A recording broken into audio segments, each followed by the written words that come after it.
This is The Wheel Weaves, a Wheel of Time podcast with no spoilers.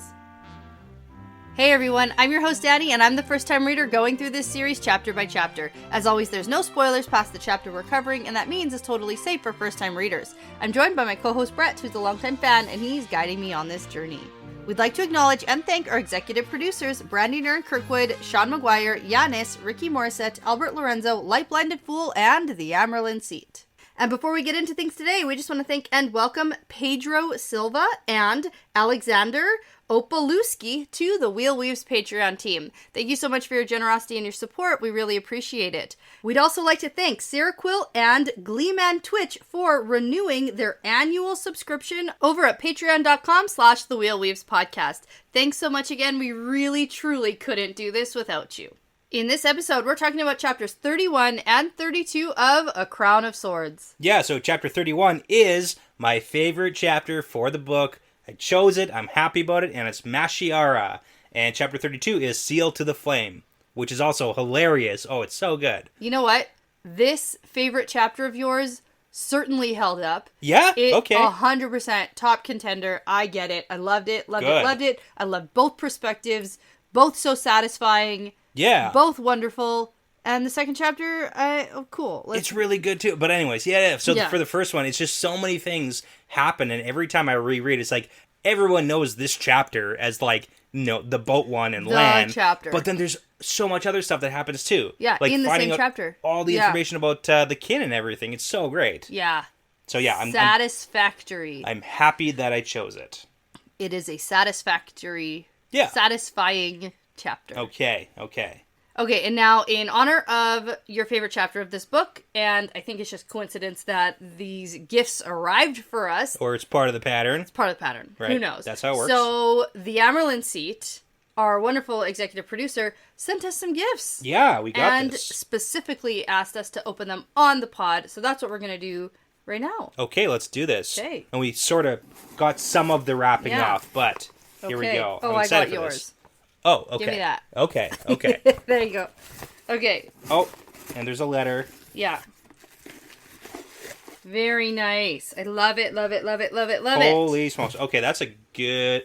So I have a nice whiskey glass. Yeah. And it says, it's time to toss the dice in on English. One side, yeah. And then also in the old tongue. Yeah, and I have an engraved wine glass. Team Telmoraine. Nice. Okay, there we go. I love that so much. It's almost nostalgic at this point. Yeah, it is. Because I haven't said that in a very long time. You know why? Because it's been very sad. She's no longer with us. For now. Okay. Yes. Right. All right. Well, I love this. This is so personalized. I've never had such a personalized wine glass before. Yeah, then this is a nice cup too. I'm going to drink all my wine for all of our future podcasts out of this glass. Yeah, I was going to say I'm going to pour it, but I'm not because I need to wash that first, so. Yeah, no. But yeah. Wash them. Yeah. and then we'll use it next time. Yeah. Thank you so much. We love that so much. Yeah, thank you. That's great. Okay, so I'm going to start us off with a fun fact, and this one is actually in honor of the second chapter because we're going back on the hunt for the Black Ajah. Mm-hmm. We're going on a lion hunt. So, we got to do some Black Ajah fun facts here. Now, you might remember, I'm saying might, so I'm going to quiz you here, that, and we kind of saw it, but there is a signal or symbol that you can do to show that you're part of the Black Ajah, or at least you're like in the in crowd. And we saw that back in Lord of Chaos chapter 30, when Halima shows up to Delana in Saladar, and Delana is surprised when she's doing this signal. Okay. And for the fact that she like can't channel and doesn't have a shawl. But what was the little signal that Halima used to signify Black Ajah? Something to do with her hand. It reminded me of the thing that you do when you hold your hand in a certain way, and then if someone looks at it, you can punch them. Oh, yeah. Okay, so it's not that, but I know what you're talking about. It's like that. That's what I picture it being. Sure. The circle. Yeah, you know, the okay symbol, sort of, but your fingers are together. Yeah. I get that. So it's not that. But the description back in Lord of Chaos was Halima has her hands at her side with her thumbs thrust between the first two fingers. Okay, I knew it was something. Yeah, it's the got your nose. I picture it like this, though. Oh, yeah, got your nose. Got your nose. So this is actually good because this is an actual signal called the fig sign. Oh. A fig sign, yeah. So it's a mildly obscene gesture that's been used since at least the Roman age and was adopted around Italy, Southern Europe, and the Mediterranean, and then into like Slavic cultures in South Africa, and it's actually all over the world this symbol is used. The got your nose symbol. So the gesture was commonly used to ward off the evil eye or to insult someone, kind of like the middle finger, or to deny a request. And in like US, Canada, Australia, Northwestern Europe, that's the pretending to take off a kid's nose. So like the got your nose. Yeah. I couldn't really figure out why, but it's like related to the obscene gesture or something. I don't really understand it. Okay. But anyways, in ancient Rome, it was used as a sign to ward off evil spirits of the dead, and the sign may have originated in ancient Indian culture.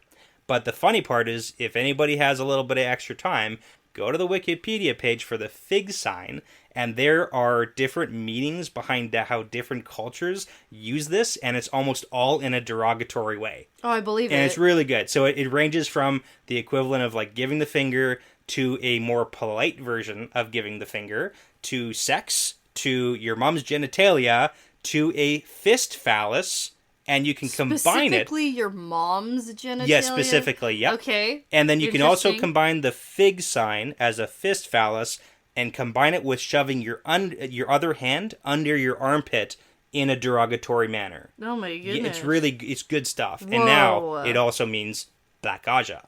Okay. Okay? Okay. So there we go. Whatever. Good stuff. Whatever, I guess. That's what we're here for. It's good stuff. Yeah. It's fine. I wonder what other cultures think if they see, like, a North American person doing that with, like, children. Well, I can look at the Wikipedia page. Oh my goodness, that's really I can tell you.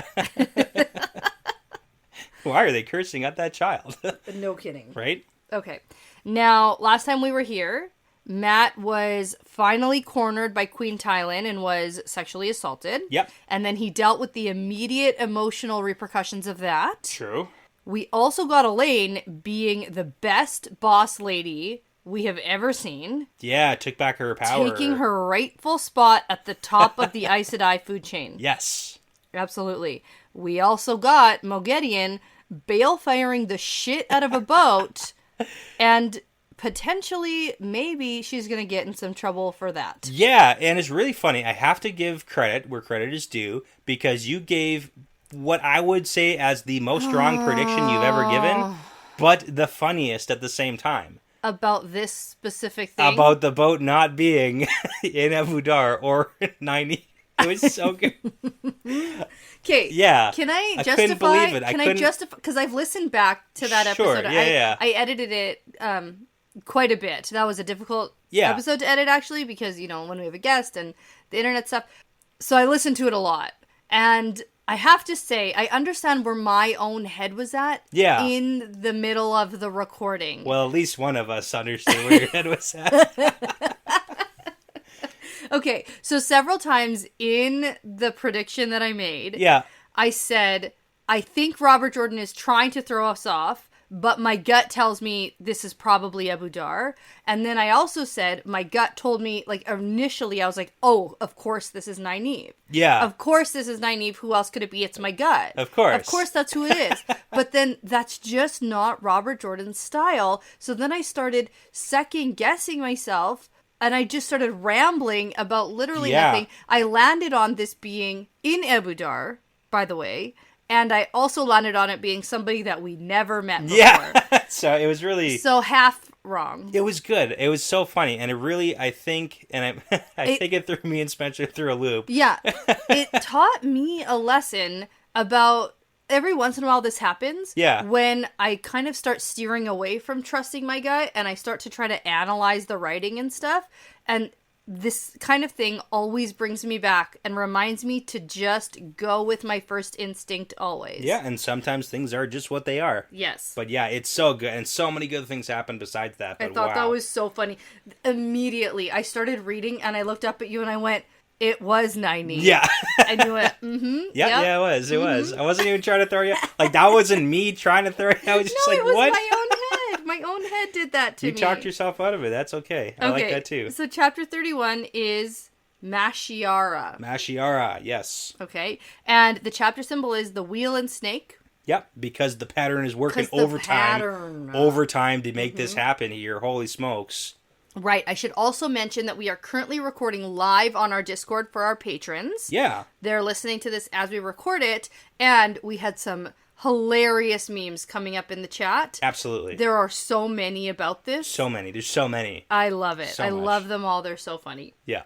Okay, so we enter in a Nynaeve perspective. Nynaeve is on a boat. She's having a bad time because it's a boat. Yep. And this is where I wrote, I should just trust my gut. Right. Now, Nynaeve is annoyed. That's not shocking to anybody. Yeah. And she's like, she's sitting by herself and she's mimicking like the idiots that she's been dealing with. Yeah, I do love this because it's like 100%. Elayne. Yeah. She's like, Nynaeve, you better do this. Yeah. Like, she's like using That's exactly what's happening. Yeah. No, it's so funny too because like the scene opens with her like tossing her mask down. And it's clearly because we got that from Ogedian that she saw the mask and everything. It's so good.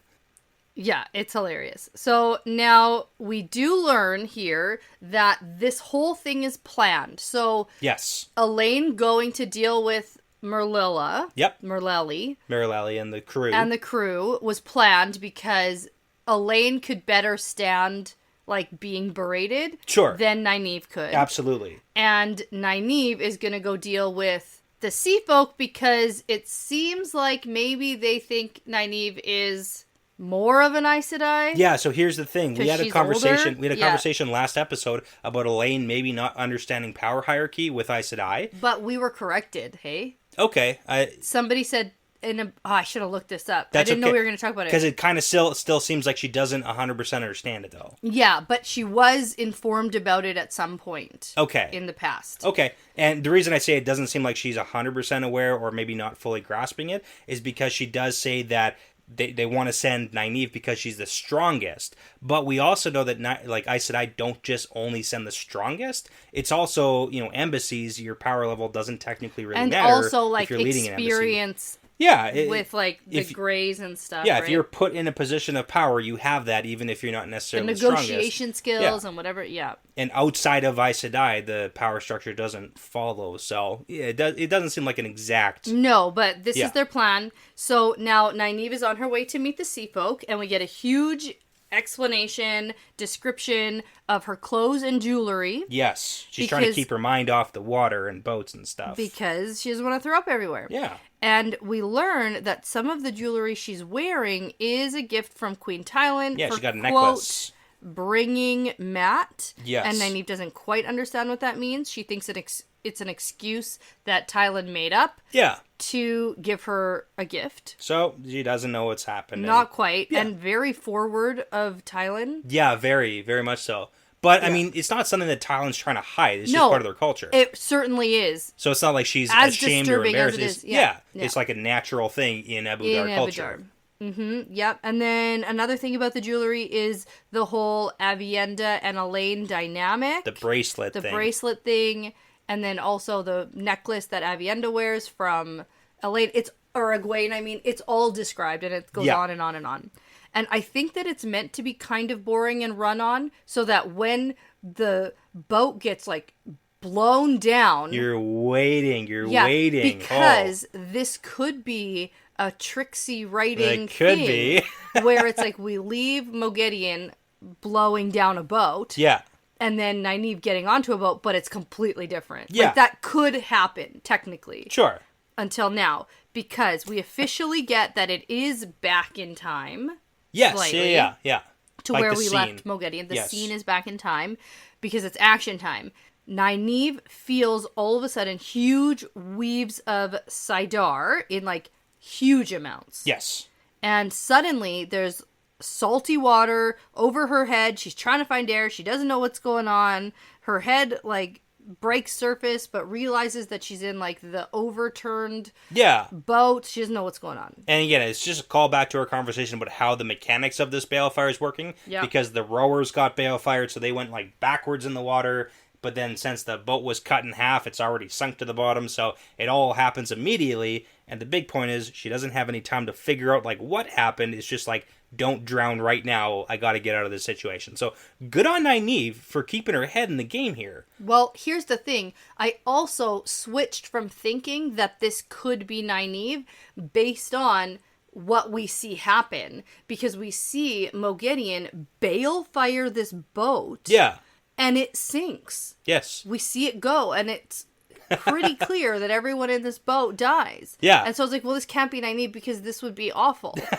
Well, it's one of those things. I said, if this happens to be Nynaeve and secret. this is how Nynaeve dies, that's like, I'm done reading the series. Yeah, because like that would be no thanks. Just like, for the record, you don't want Nynaeve to die? Not like this. Which is shocking, because, you know... Throw her over the bridge in the Waygate. Yeah, not by drowning. Like, go out, you know, in a cool scene or something, but not just by, like, drowning. No. And she feels the same way. She also doesn't want to drown at the bottom of the river.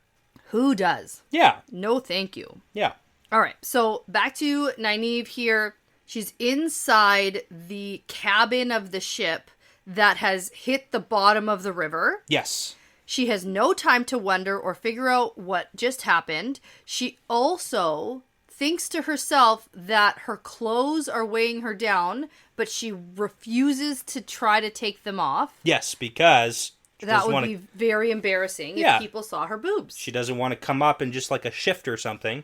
No. Or nothing. Right. And specifically, she has a belt pouch that she thinks about Lan's ring. Yeah, she does. It doesn't say specifically. It says the contents of her belt pouch she would never give up. She'd rather die than give that up. She'd rather die than... Yeah, exactly. So, and we know that that's there. She's said it lots of times before. And honestly...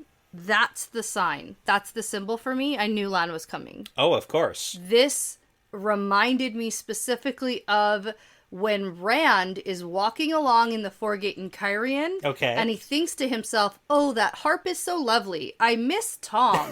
And I was like, oh, Tom's here. Like, it was like that instant, like, oh, of course that's what's happening. Of course that's what's going on. And I mean, even if nobody told me that this was their favorite chapter, I could probably assume it makes Lan sense. was going to show up here. It makes sense. So, anyways, this was the part where I was like, oh, yeah. Yeah. For sure that's what's happening. Yeah. So now we have this big scene. It's kind of like a Titanic scene almost, where you got to like swim down. Oh, my goodness. Try to find the door, come back up. Like, it's a whole thing. I was going to say a Tangled scene. Tangled. More relevant, a little bit, is not 30 years old or whatever, so. Titanic is a classic. Oh, it's so old, though. Oh, my God. Oh, I will watch that now. I've seen it once. Are you joking I've seen it one time. Are you joking? I don't need to see it twice. I know what happens. Are you joking? The boat sinks, everyone dies. Oh, my gosh. Yeah. That is a classic movie. Anyways, I owned the VHSs. There were two. There were two VHS tapes. I bet there were. Because the movie was so good. Yeah, it had steamy to sex be scene with a car, and then there was tons of room on the raft. Yeah. I just, it's not a raft, piece it's a of door, wood. but it's a door. Lots of room. Yeah. That's fine. No, I know. It's such a good movie, and we should watch it again. I'm never watching that again. Are you joking? I would rather watch Tangled. Because they also get trapped underneath. There's a Tangled pocket is a of air. great movie. They're about to drown. Props and then to she's Mandy like, Moore. oh, wait, my hair can light up. Right. And then she does it really quick before so they can actually see under the dark water. I know this that. is Tangled. I'm just explaining for people who may need Okay, I just thought of like people trying to escape a boat sinking. Yeah. We can both be right. No. Nope. Hard stand. That's okay. Let's continue.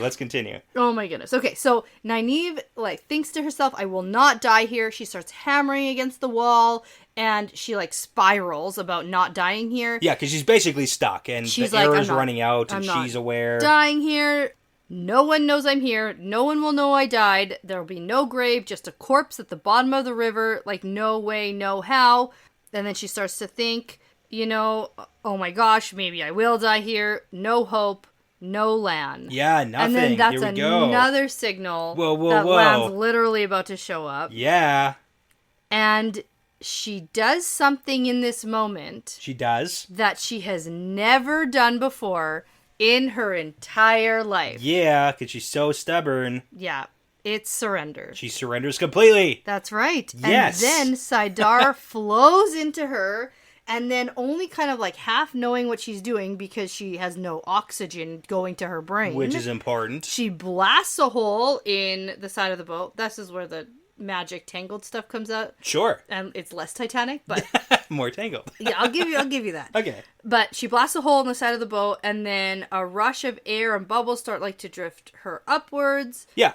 Then she feels something seize her dress, and she thinks, oh no, sharks. Right. But then she sort of starts flailing. Again, lack of oxygen here, so I mean, she's doing her best. Someone tugs her braid. She's being towed somewhere. So what's really good to the too, surface. Lan is pulling her by her big braid. Yeah. Because at first it's like, oh, he tries to like grab her, but then she's swinging on him and she connects. Gets punched in the face. And so he's like, all right, braid. Yes. You get like at least 3 feet of distance now. Yes, because it's smart. It's a long braid. Yeah. Yeah. All right. So her head breaks the surface and hands circle her from behind, squeeze her ribs. She coughs out water. Yeah. And then she's being towed again. Yeah. So basically he got them up to the surface. Yep. Pumped a little bit of water out of her lungs while they're just like floating or whatever, doing the whole... Yeah, I wonder if Lan took some lifeguarding courses. I bet, because Moiraine was probably like, hey, I don't ever want to drown. Yeah. Right? Makes sense. So he was like, yeah, okay. This is part of it, I think. Yeah, makes sense. Drag people around by their braids. That's the only thing that makes sense to me. The only thing I remember from like swimming lessons, I made it all the way up to almost being a lifeguard, and you have to support the head and neck. Like... Oh, yeah. From, like, behind. So right. probably dragging someone by their braid. You know what? Not the different best. Circumstance. This is actually, when you're actually faced in a difficult emergency situation, it probably, but... Anyway, at this point, Nynaeve gets pushed up against the side of a boat, and then somebody rudely pushes her butt, so she's not out of it so completely. She's okay. She's not dead. She thinks about how rude it is that someone pushed on her butt to get her onto a boat. Yeah. She collapses on the deck of this boat, and then she starts, like, throwing up and coughing up all the water and everything she's ever eaten.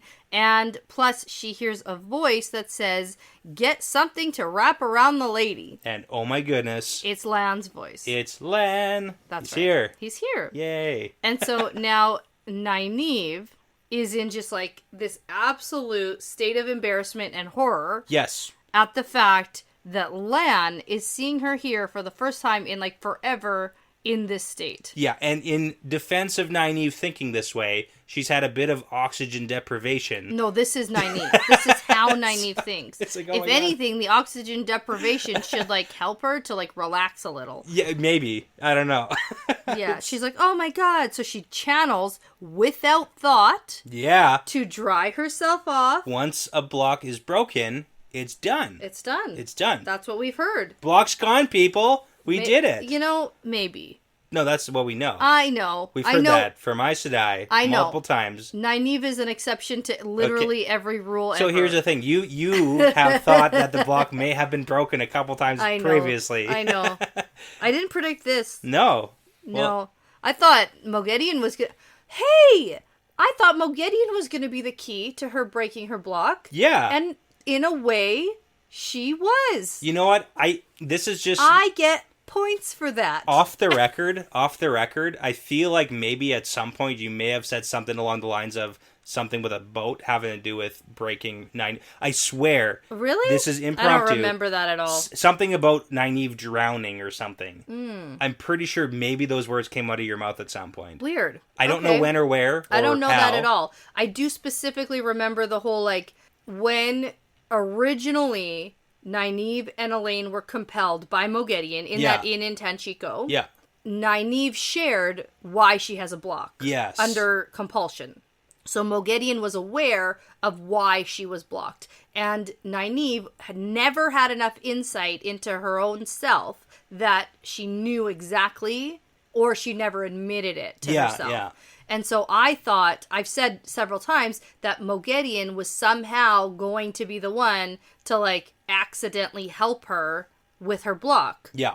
The first thing after we finish the Wheel of Time, we need to go back and reread the Wheel of Time. We need to re-listen to all my predictions about see what happened. The Wheel of Time. Yeah, that's really what I need to do. There's too much. I know. I definitely said Moghedien, though. Yeah, so that's fair. It's really Moghedien did this. Yeah, that's true. I mean, we can credit Moghedien. Yeah, we can. Absolutely. Not that Moghedien would like Nynaeve to be at more strength than... That was not the idea. Not the plan. Not the plan. Yeah. So not only does Nynaeve channel herself dry, she also scoops all the throw up off the side of the ship. So. Yeah. It's not a ship. That's it's not okay. a ship. It's a tiny boat. It's a boat. It's a rowboat. Okay. Yeah.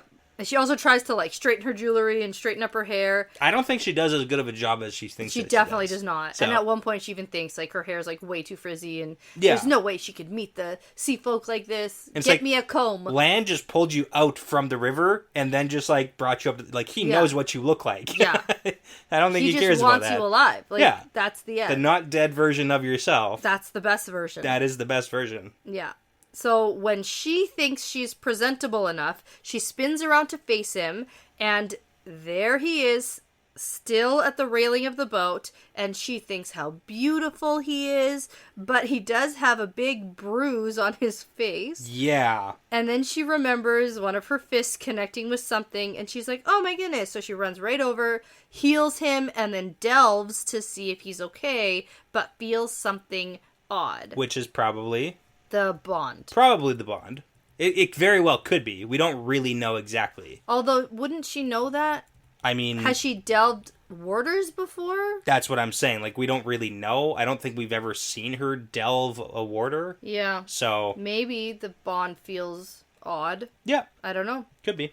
Yeah. But, you know, she's just so happy here. Yeah. And I love it. Yeah, it's great. It's great. I love it. She's, like, feeling him and touching his face and, like, giggling. And... I love it because we also get an explanation for why. Because we've been on a Lan countdown for a while now. We certainly have. And the pattern... because, Nynaeve asks Lan how he is here right now. Yeah. And it turns out, when he got there, well, first, Mandarb lost a horseshoe. Which is important because if he was here yesterday... because it delayed a day because Mandarb lost a horseshoe. Yeah. If Lan showed up yesterday, there's a good chance that he would be on that boat with her. He still would have saved her. They were trapped. How would he have gotten out of there? Well, she blew the side of the because boat there's no hope and no Lan. I'm just saying. It's not definitive. I know. But they would probably both be under the water there and maybe both would have died. Probably. The pattern needs to line it up. We're just stalling for days here. That's fair. That's fine. Yeah. Anyway, he went to the palace, and someone told him that she was at the docks. So he followed her, watched her boat get, like, struck by a big white line of balefire. He knows. And then it was, like, 20 paces back. Yeah. So, and, like, he's seen Moiraine do balefire. He knows what balefire is. He's a smart guy. Yeah. Oh, you know, we're jumping ahead a little. Okay. Because we didn't get to that part quite yet. But anyway, so they go off to a cabin to talk more privately. So it's not a teeny rowboat. It's just like... yeah. It has a cabin. Sure.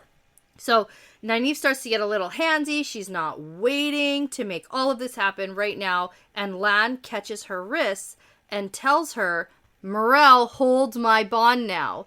And Nynaeve pulls her hand free and slaps him and says, how could you? You knew I was waiting, and slaps him again. And then she just keeps, like, slapping and punching him and cursing at him, and he just stands there. Yeah, she's under the same assumption that Egwene had, that Lan let this happen. Yes. Egwene had the exact same thought process, like, oh, how could he? He deserves whatever's coming to him. Well, that's why communication is important. Yeah. It shouldn't have been... Morel holds my bond now. It should have been Moiraine blah passed blah the blah bond. blah blah blah blah. Moiraine passed my bond to Morel against my will. Yeah, like that. Should be. It's a really easy conversation to have, guys. Yeah.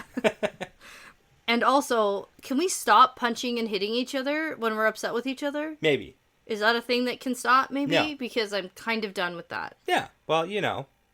You're going to have to deal with it like Lan does. Okay. So Lan tells her, you should thank her because you wouldn't want to be bonded to me. Yeah. And then she uses air to crane his head up and lays into him again about not saying the same dumb thing that he always says. It's like the, I can't be with you. Leave you can a never widow. Whatever. Something. Yeah. And he says, I thought about not telling you, but you have a right to know. And then it seems like now is when he tells her the actual story, like start to finish, about what happened when Moiraine and that's good. Through the doorway. Yeah, there you go. Mm-hmm. It seems like full transparency here. It seems like Lan does tell the actual full story. And he says that Nynaeve would have a year or more of pain when he dies, and then he'll still be dead. Yeah, so he spared her from that. And that's his last gift to her. And then he calls her Mashiara. Now, here's the thing. We actually have heard this before. Mashiara? Yeah, Mashiara. Back in the Great Hunt in Chapter 8. Of course. Yeah, so that was... Of course I remember that exactly. Okay, so that was when Lan brought Rand to meet with Siuan and Moiraine and Verin. Ooh, right? Okay. Back in Fal Dara. Yeah. And then the perspective switches to Nynaeve trying to hunt down Rand, and then she finds Lan, and he does this whole, oh, we can't be together, because he always does that. Yeah, and then he gives her his ring at that point. Yeah. And swears that if she sends that to him with a message, that he will come to her without delay and without fail. Yeah. So it's like when he gave her the ring was the first time we heard it, and now when he's come to her without He called fail, her that at that point? At that point, Did we discuss that at all? Yeah, because she recognized it as like, oh, that means something in the old tongue of like lost love or a love that can't be. Oh. So it's just like a very good, like when he gives her the ring and then when she really ultimately needs him to save her. And it's also funny because there was like somewhere in the middle of these books, there is either her or I think maybe someone else complaining that men promise to be places like when you want them to be there, but like when you need them, you're not going to have time to like call them to come to you. But, you know, Lan was there for it, so he did it. When she needed it. Yeah. Yeah, all right. He did it, she did it, it's great. Yeah, and so now Nynaeve kind of stops here and says, you are to be my warder until I find one. And he's like, yeah, that's the plan. And I was like, oh, good. well, guess what she's never going to do? Yeah, find another warder. If that's the, By the way. And so she says, good, I found him. It's you. I waited with Moiraine. I'm not waiting with Morelle. She is going to give me your bond. Yeah, and she does think that she'll do it even if she has to drag the woman to Tar Valon back by her hair. And I think to myself, yeah, I can see Nynaeve literally doing that. Yeah. Yeah. Mm-hmm. Or attempting to anyway. Well, she's stronger than Morelle, so you know. Well, now she's not blocked. Now she's not blocked, so I mean, it's like a real possibility if it comes down to it. I mean, it's a thing. Happen. If no one else were to, like, try to stop it at any point, maybe. Maybe. Now, Lan did leave out the part where Morelle said that she would pass her bond as soon as she can. Yeah. That part does get left out, so you don't need to drag anyone anywhere. This is literally the plan. Yeah, Lan's just, like, doing his whole thing. I know he is. Yeah. So, now, Nynaeve takes out the gold ring from her belt pouch, the one she didn't take off in the river. Yep. And then she tells Lan, in the Two Rivers, when somebody gives another a ring, they are betrothed. Yeah. Which is not true. Not true? It's not cool. Not cool, and it is not true. But then she says, we have been betrothed long enough. We are going to be married today. Hey, okay. All right. Right? And then Lan gives the whole blah, blah, blah, we can't. And so she stuffs a gag of air into his mouth. Yeah, and also to Nynaeve's credit, she does remove that. But she also tries to moderate her tone because she thinks he is, like, sick. And harsh words never help with sickness. So she's starting to get it, and she's starting to understand where he's coming from here. Maybe. So she's going to be a little gentler. Well, and I mean, like, this isn't a very nice way to start out your marriage day. Well, you know, maybe Lan likes it. Your wedding day. He's still he knows who she is. He's still around. He certainly does. Yeah. All right, so Nynaeve tells him, here's a lesson for you. I would appreciate very much if you didn't mention Morelle's name ever again in my presence, ever, ever. And so Lan's like, all right, but just so you know, yeah, she's aware of everything I feel through the bond. This is my favorite line of the chapter. So if we were man and wife, she'd know. Yeah. But Nynaeve's response is my favorite line of the chapter. It's so funny. Is there any way to make sure she knows it's me? Yeah. And then she thinks, oh, it's so like she's so forward about this. Yes, but she also thinks to herself that she definitely knows that Morelle and Lan slept together already. Okay. Yeah. Okay, yeah. And she's like, I don't want to think about it. I don't want to talk about it. Let's just move on. Yep. Yeah. It's a thing. Yeah. So then there's a bit more back and forth, and Nynaeve is like, this is happening. My heart belongs to you, yours to mine. It's a lot of professing of love and such. The end. Yeah. And you will be my warder and my husband for a very long time. I will not let you die. Prediction time. Yeah. Are they going to get married today, like she's saying? And is he going to become her warder officially? Warder, yes. Okay. Husband, yeah. Maybe not today. In a realistic time frame. Okay. Although she said, I'm sure there's somebody on that sea folk ship who can marry us. Oh, yeah. And that's where they're going. Right. She does think that at the very end of this perspective. Because, boat captains have that power, I'm pretty sure, in all universes. For some reason. In all universes. You know what? I need to do a fun fact about why boat captains can marry people. What gives you that power? I don't know. The sea. Poseidon. If I was on an airplane, could a pilot marry me? No. Just boat captains. Or cruise ship directors, I'm pretty sure. I don't know. Oh, I don't think that one. I'm pretty sure. Nope. I've done no research, and I'm pretty sure I'm correct. Okay. It would make cruises way more interesting. Right? Yeah.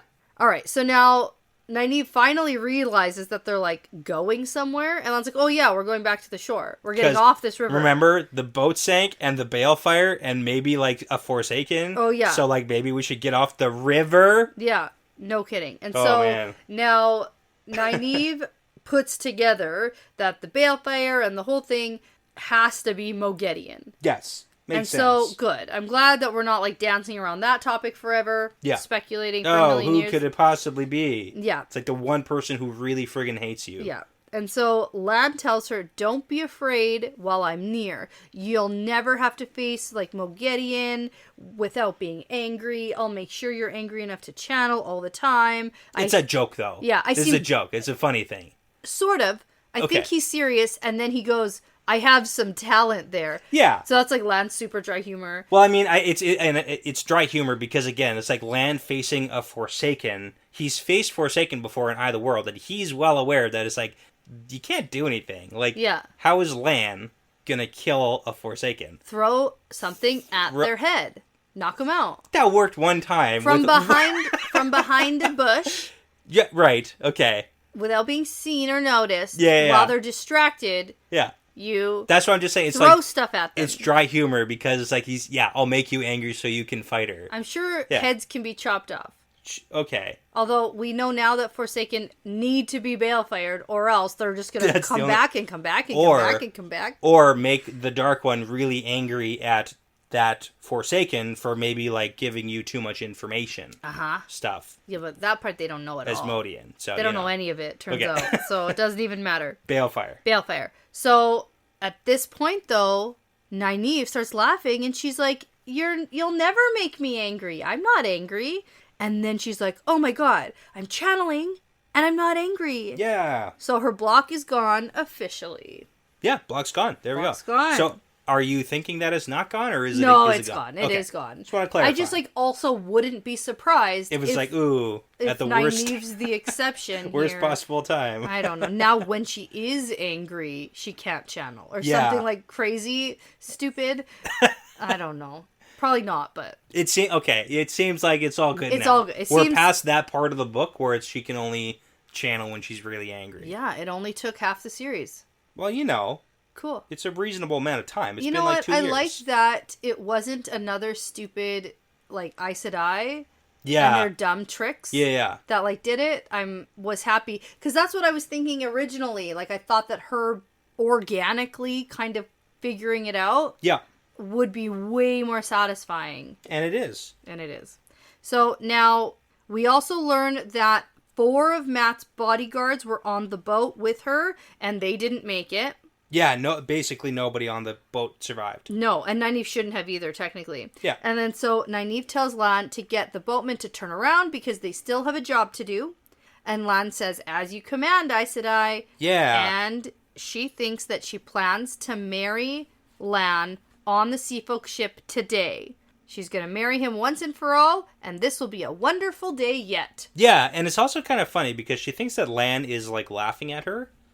Yeah. At the very end. And I was just thinking, like, is he actually laughing at her? Because I think she takes it as he's laughing at her because, I don't know, she's wildly insecure. She is. But also, in my eyes, it's like, from Lan's perspective, Nynaeve is such a badass woman because she literally just, like, got her boat blown up. Yeah. She was on the bottom of the river. She almost drowned and died.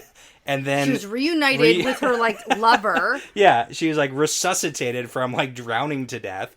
And then she's still nope, I can't go. I got a job to do. I got a meeting. Honestly, guys, on the record, if I ever almost drown in a boat, I'm probably taking not the making rest the of the Zoom meeting. I'm not joining. I'm going to take the rest of the day to myself. Not going to work. Not going to work today, guys. I might take a few more days off too. Yeah. But Nynaeve's nope, gotta go do this. I know. Oh my goodness. Wow. That's really funny. So good for Nynaeve. Good for Nynaeve. And that's where this perspective ends. Yeah, yeah. So let's take a bit of a break, check on our Discord listeners, and we'll be back with a new perspective. All right. Okay, so we are back, and after checking in with the Discord, we have realized that we've made a grave mistake. Yes. This chapter. Yes. We have not talked about the plethora of times that Harry Potter has been trapped underwater. Yeah, I mean, if I was a wizard, I would just cast a spell so that I could just breathe under the water. Yeah, well, that's what happens to Harry Potter. Except he doesn't practice any spells ever. Well, okay, here's the thing. You didn't remember either of them. He practices one spell 1,000 times. I know. We all know your thoughts on Harry Potter. Yeah. But, so here's the thing. In book 4, Harry Potter's in the Triwizard Tournament. Yep. And he tries to save more people than he's supposed to save. Right. And the scary mermaids trap him underwater, and then his gillyweed starts wearing off, which allowed him to breathe underwater. Yeah. And then he can't. So that's a whole thing. Okay. And then in book 7, he jumps into a really cold pond of water. Sure. To go get the Sword of Gryffindor. Reasonable. Of course. Yep. Because, you know. Why wouldn't you? Yeah. And he is still wearing his cursed Horcrux. Oh, no. Around his neck, and it tries to drag him down under the water, and Ron has to jump in and save him. How embarrassing. Okay. Spoiler alert. Oh my goodness, I forgot to say. Wow. Well, you know, how could you? Anyway, and what's very exciting is that the Amerlin seat, while sending us wonderful drinking glasses, also sent us authentic Mexican shot glasses. Yeah, these are great. It's a whole set. Complete with a tray and matching salt shaker. It's so cute. For it's tequila just a shots. Little tiny salt shaker. Yeah, and she sent a note that says, Dani and Brett, thanks for a really fun night, because we recently recorded a bonus episode with her. Yeah. That will be released shortly once I edit it. And she said she really had fun and appreciated it. Enjoy some tequila on her. She tried to include some salt for our shots, but customs wouldn't let her. Ah, yes. But that's okay. I often try to send big bags of salt across the border, and they keep getting stopped. I don't understand it. Okay, and All with right. that, everybody, cheers. Cheers. Uh-oh. Those made a very nice clinking sound. Oh, those are... Oh, whew. But, sorry, hold on. Well, they're not glass. They're some kind of ceramic. Yeah. So those are cool. So thanks again. All right, let's jump into Elayne's perspective. Yeah, let's do this thing. Okay, so Elayne knocks on a door, and there's people dancing in the streets. She wishes she could join the party. She's jealous of Brigida's wonderful Yeah, she wants one of them dresses. Outfit. Yeah. She certainly does. But she knocks at the door again, and the maid at the Kin's house Yes. here Oh my goodness. opens the door and is like, what are you doing back here? And then, boom, we get that Merlilla and Adelius and all the other Aes Sedai This was so dramatic. lower their masks. They all snuck up on with masks on, so they couldn't be seen. I And then it's know. like, boom, mask off. And this is what I sort of said I wanted to happen a little Yeah. bit. I was like, go get him and come back here and teach these people a lesson because they're Right? so annoying. So for the record, we have basically zero time lapse happening here. Yeah. She just had the conversation with them, Yeah. and now they're immediately here. It's still It's like the party same day. time. I know. Still happening. I know. Yeah. And we get some clarification later that I was wrong about the mat thing. Yeah. Okay. Yeah, but we can talk about that later. Yeah. That's okay. I'm wrong about a lot this You know what? But in the episode. best ways. I think I'm just trying too hard lately. Yeah. Sometimes I things feel are like just I need to just like they are what they are. stop trying as hard as I'm trying and just I don't know. All right. Anyway, back to this though, because it's like Mike dropped the maid, cries out, tries to push the door shut, and Brigida swoops in past her, grabs her like by the arm, and is like, "Be quiet." And then Elayne, I picture Brigida doing like an arm twist behind her back. Oh yeah, like up on like, yeah. Ooh, gotcha. Gotcha thing. So yeah, I think that's funny. Sure. But Elayne and the sisters enter and tell the maid to bring them to Rihanna. Yeah, because she got to get it. Oh my goodness. Oh man. And so the maid brings them to a room where Rihanna is, and Elayne opens the door, and right away Rihanna is like jumping up, freaking out at Elayne. Yeah, so here's the thing. How dare you come back here? She is currently with the dozen women who we already saw her with. So it's like the same exact time frame here. Yes. So that's just like another indication that zero time has passed. Well, yeah, probably like an hour. Maybe. And that's the thing. It's like not zero time, but it's like equivalent to zero time. Because we had Brigida at the inn across, or the tavern or whatever, across from the house. Matt gets up and leaves. Yeah. Shouts something. Then they have time to realize that Matt's not coming back. Yeah. So Brigida and Elysian and whoever else, go back and tell them. They go back. Elayne had already had their thing. Decided, and we get that it took a couple hours to convince the Aes Sedai that this is what was in fact happening. Yeah. So that's the time lapse. But like Rianne is still in the meeting with the dozen sisters. Yes, she is. Not sisters, but you know. Fakey sisters. Friends. Best friends that just hang out sometimes. And definitely never channel. Never channel. Nope, yes, never. Never. Okay. So this is the best because she's like, how dare you come back here? And then all the Aes Sedai come in behind her and we get another bite. It's like, oh, this is so good. Yeah. And all the kin are like, that are here, go white in the face and some even faint. And I just need a side note about how it annoys me so much. Fainting?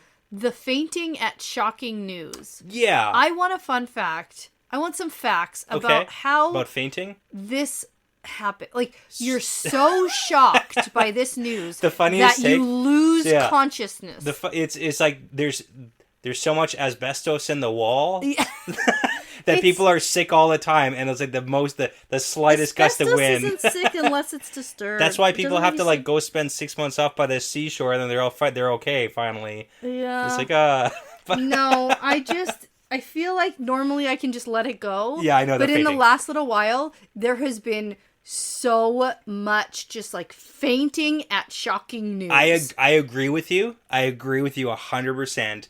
It's a dramatic effect, so you as a reader understand how shocking it is. It certainly is. Because it's hard to portray with words how shocking. And this is like, whoa, whoa, whoa. Does Robert Jordan think that women all over the place just like are always losing consciousness at learning shocking news? Well, maybe you just hang out with the wrong women. In my daily life, all the time.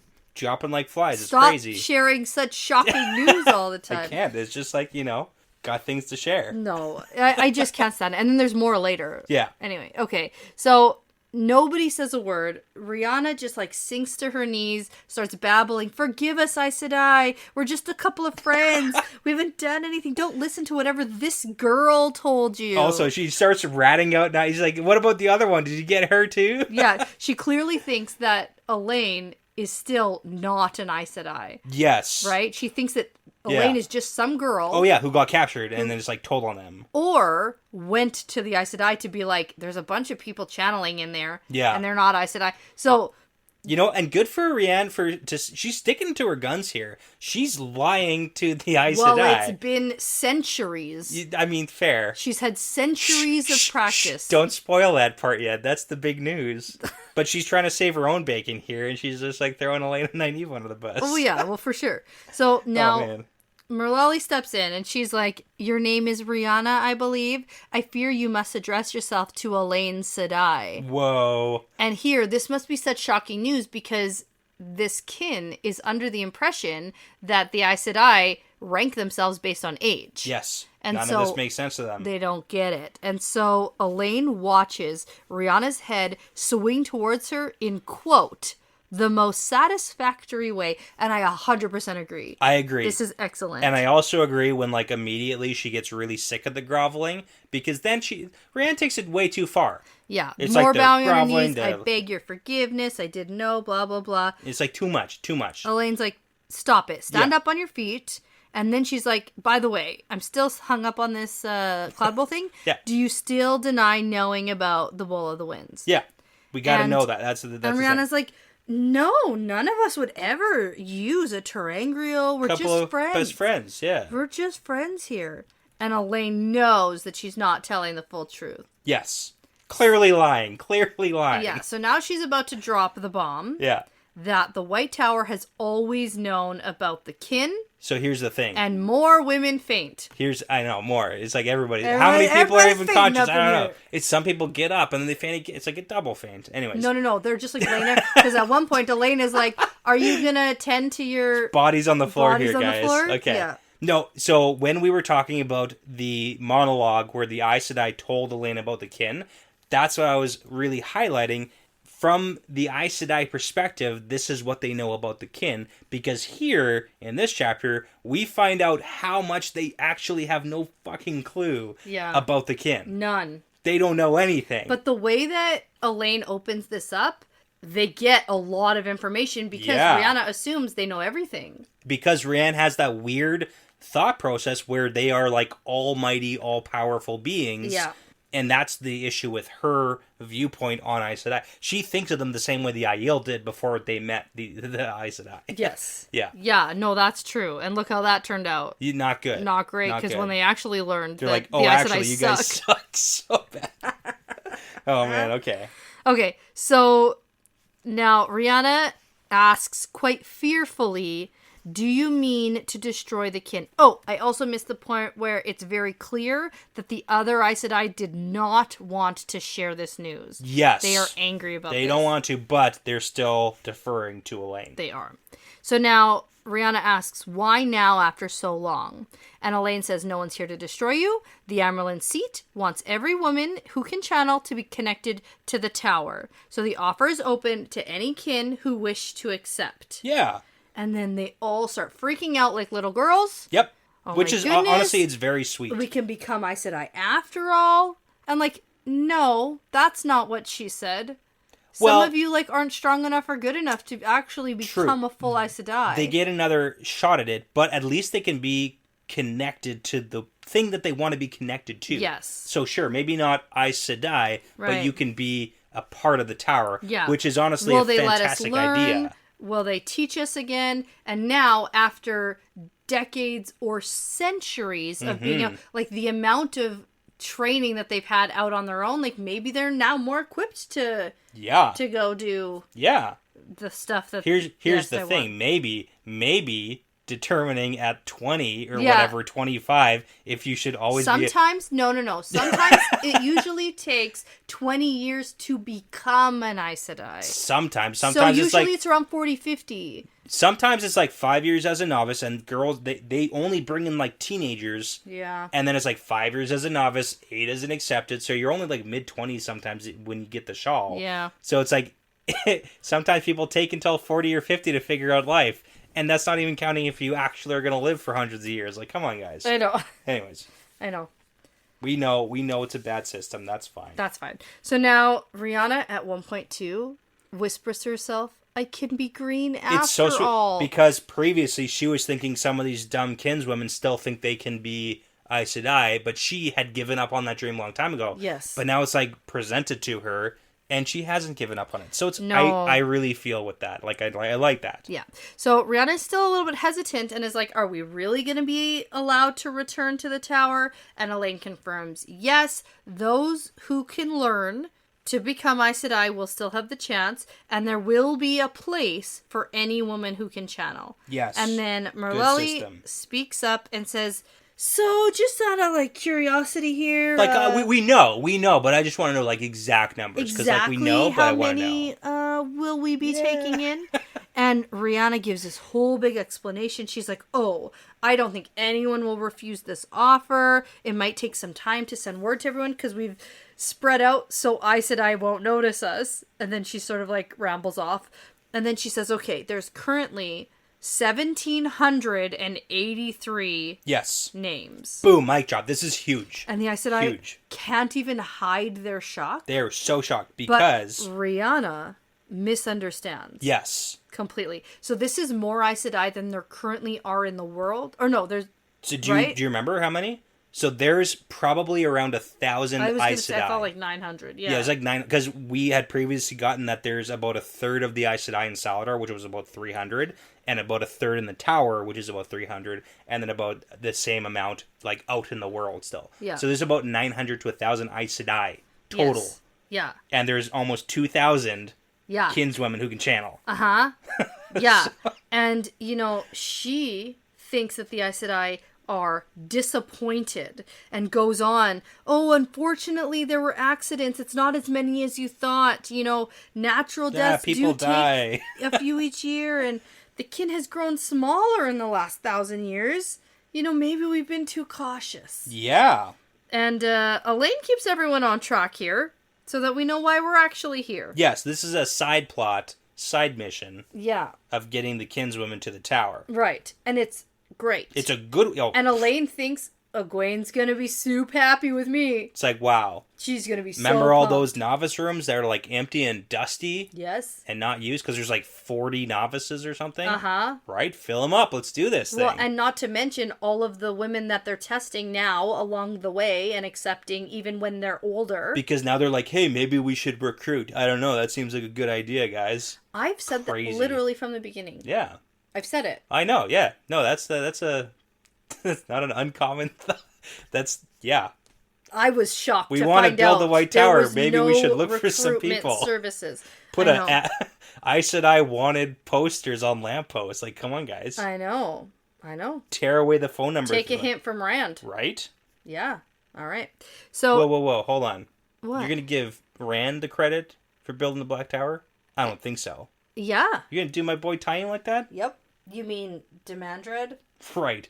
Come on. One day we'll learn about that. You know what? Even if it is Demandred, gotta give the man credit. Like, he's doing a lot of, he's breaking his back. Yeah, he here. did all the recruiting. He did all the work. I'm concerned about the level of dark friendliness among these recruits. Well, maybe you should be more worried about the level of dark friendliness amongst the White Tower, which we'll talk about. It's everybody. Everybody, Black Ajah up in here.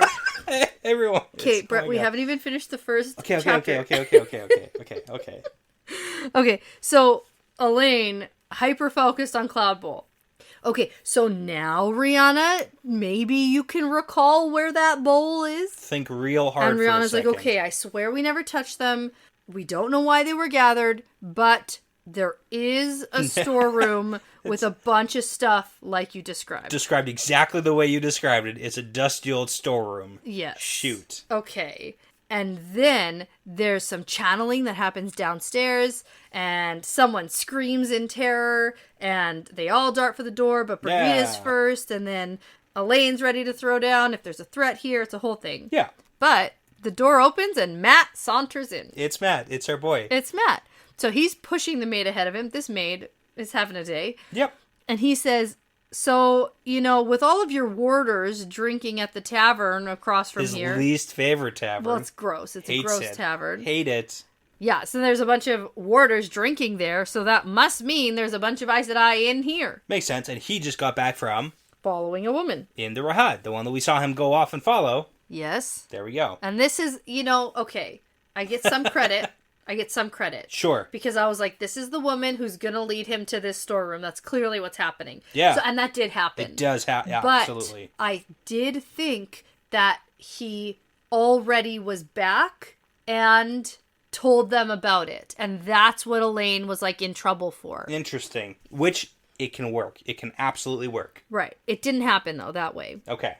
Because Matt's very proud of himself. He's like, listen, there's a place in the Rahad on the top floor of some house that nobody lives in, and I saw this room that she went into. It has a big lock on it, and I'll bet 1,000 crowns that your bowl is in there. Bing, bang, boom. He did and it. Elayne goes, we already know that, Matt. Right. And then But she feels something from Brigida. Disappointment. And then she says, but thank you so much, Matt. Such a good job. It is entirely due to you that we have found what we are looking for.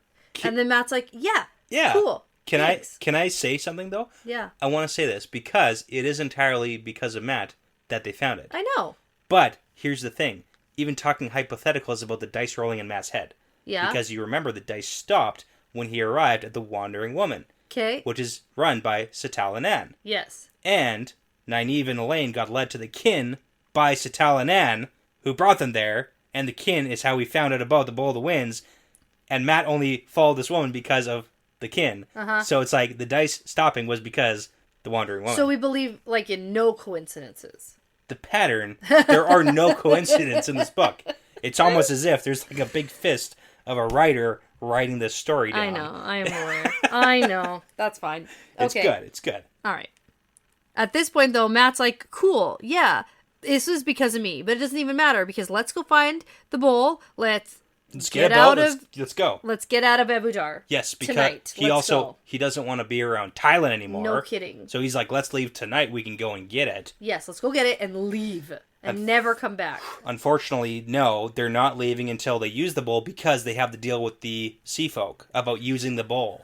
Right. Remember that whole thing? That whole thing. Yeah, but now we have like a bajillion million channelers and we have the Aes Sedai on board. But the sea folk are really good at weather stuff and they know about this relic. This is like a relic of the sea folk. Yeah, that's true. And we have Nynaeve going to them to like, yeah. We don't actually really know what Nynaeve's plan is right now based on nothing. Time frames here, but... Yeah. And the fact that she's like going off to do something on her own kind of worries me. Yeah, she's not good. Because someone needs to keep her in check. Because she's just going to get stabbed. Yeah. Or, Balefire. Oh, right. Too soon? Yeah. Okay. Right. Now, Rihanna asks Elayne if Matt is her warder. Yeah. And she's like, no. Heck no to that. Yeah. Brigitta's my warder, which is also a huge shock. Because woman. Woman. And then Elayne asks a question that's been on her mind for a little while now. She says, Rihanna, just out of curiosity, how old are you? And Rihanna's like, on my next name day, I'll be 412. Boom. And Merlelli faints. Everybody's fainting, left, right, and center. So shocking. But here's the thing. She's older than Cadsuane. 412. This is crazy, and we got to talk about it because Cadsuane is the oldest of the old. Yeah. The oldest Aes Sedai we've ever seen or heard or anything. Yeah. And she's like maybe 300. Yeah. And this woman is 412. Yeah. Maybe that oath rod is limiting some lives here. Maybe it is. Maybe. Because if you think back, Lord of Chaos, we got Grendel thinking that she'd been alive over 300 years, and she was just considered into her middle years. So. Yeah. And if you think back to what the Oath Rod is, it's for criminals. That's right. So it kind of makes sense. Interesting. That it potentially could limit your lifespan. In some sort of weird, twisted, prison sentence-y kind of way. Yeah. Okay. Cool. Yeah. That ends this great chapter. Yeah, and I hope all these women wake up at some point, but we'll never know. No, there's smelling salts and stuff involved. There's a whole backstory we didn't talk about. Elayne was like, can you wake your people up or should we tend to them? And they were like, oh yeah. Yeah. Except Merlelli. She's just left on the floor. Yeah. Out of everything. That's what makes her faint. Yeah. Also, smelling salts, I don't understand. I got to do a fun fact on that too. You're going to have to. I don't understand it. Because there's a thing that you smell and you wake up. I don't understand it. That's for another time. We got to move on to the next chapter. It is for another time. Yes. Yeah. All right. So now we're going to jump into chapter 32, which is called Sealed to the Flame. And, I'm still not 100% what this term even means. Oh, okay. I don't even really know. I know it's like secrets. Yeah, sealed to the Amyrlin. But that's about it. Sealed to the Amyrlin? Yeah. Like the flame, the Amyrlin? Yeah. But what does that mean, sealed to? So we've gotten different seal to. I know we did. That's why I'm confused. Seal to the ring is to like any sister. Seal to the hall is like to the... Oh, levels of secrets, like who you can tell. So seal to the flame means like only to the Amyrlin, basically. Okay. Because she's the flame of Tarvalon. We should... Seal to the flame. Seal as to a couple, Elaida. We should make up our own levels of secrets. Sure. So like, we could use the same words if we want to. No one's going to know what it means. No, I don't want to be... No. Not Aes Sedai. Okay, alright. Yeah, that's okay. Okay, so levels of like people you can tell the secret to or discuss the secret with. Yeah. Okay. Alright. Yeah, that's all it means. And the chapter symbol is the Flame of Tarvalon. Yeah. Now, you thought I was going to say that this chapter is really boring compared to the last one. And that is what you're going to say. I mean... It's not boring. Sure. I like the information that Elaida finds out, and I like that things seem to be like very falling apart around Elaida. That's very satisfying. Like, who it's falling to is not good because I'm fine with it. Alviarin is the head of the Black Ajah. I like that. She's the top ranking Black Ajah member in the world. Well, that's why it's going to be even more satisfactory when Egwene beats her. I think. Okay. That's prediction. You know what? I get it. Because, yes, Elaida needs to, like, go away. And this is kind of what's happening. And this is what I expect, honestly. I need some competency, even if they're the bad guys. Yeah, we need a showdown. And, like, I'm not even 100% on how competent Alviarin actually is, because she's just kind of following some orders. Yeah. But I like what's happening because I find it interesting and kind of funny. Okay. I find it funny. That's good enough. I don't think that Black Ajah are going to, like, win overall in the series.